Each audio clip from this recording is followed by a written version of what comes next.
قلت لواحده قبل كده الموضوع ده كانت متابعه معايا، قلت لها انت خسيتي بس انت دماغك لسه تخينه. وكنت انا قصدي بصي انا انا فاهم بجد انت بتتكلمي في ايه. يعني انا عارف ان قد ايه الناس ممكن كلها تكون بتقول لك انت خسيتي، والدكتور بتاعك بيقول لك ان انت خسيتي، ولبسك بيقول لك ان انت خسيتي، بس انت والمرايه ودماغك لسه شايفينك تخينه. دي حاجه اسمها بادي ديسمورفيا، ان انت عندك تشوه في رؤيتك تجاه نفسك. البادي ايمج عندنا فيها مشكله.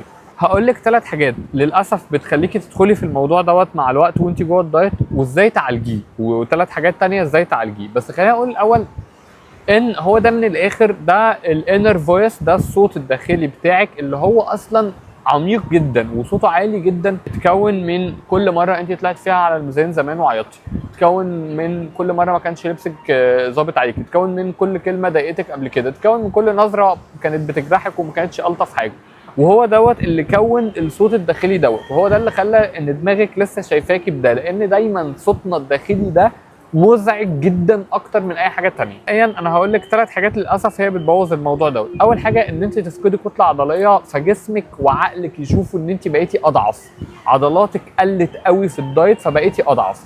رقم 2 ان هرموناتك تبوظ. هرموناتك لما بتبدا تبوظ بالذات الهرمونات الانثويه، ودي بالمناسبه بتبقى ناتجه عن قله الدهون الصحيه جوه الدايت. ما كنتش بتاكلي اللحمه بالدهن بتاعها، ما كنتش بتاكلي زيت زيتون، ما كنتش بتاخدي مكسرات، فده بيعمل لك اضطراب هرموني، فجسمك عمال بيديكي اشارات ان في حاجه مشكله، ان في خطر رهيب جدا. يعني 3 ان انت لسه مش عارفه تحطي نفسك في الشكل المناسب الجديد. يعني بقيتي بتختاري لبس هو ده مش ستايلك وده مش شكلك، فده مش ظابط معاك.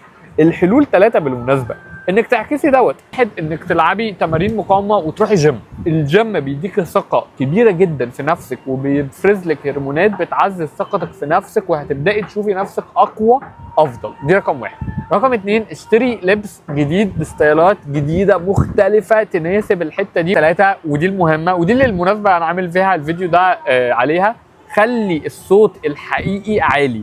اكتبيه وقوليه لنفسك وسمعيه لنفسك، والفيديو ده جزء من الطريقه العلاجيه دي بالظبط. انت بقيت احلى وبقيت اجمل وشخصيتك بقت اقوى وعرفت تعدي مصايب كتير وعرفت تتغير، واقبل ان انت بقيت واحد تاني، بقيت نجم، بقيتي نجمه، بقيتي شكلك احلى وبقيتي صحتك افضل وبقيتي كل ده، وتكتبيه ان شاء الله كل يوم. وده فاكره ان المرايه وان عينك كدابين، وان الحقيقه هي جوه عقلك بس عقلك لسه بيلعب ضدك. اكتبيها واكتبيها على المرايه، والله العظيم 3. انا قلت الحلقه بالمنظر اللي كانت معايا ده بالظبط. اكتبيها على المرايه، انت بقيتي خاسه، انت شكلك احلى، شوفيها واغرزيها جوه عقلك. عارف ان الصراع العقلي هو اصعب حاجه في رحله الدايت، بس خلينا نكسبه سوا.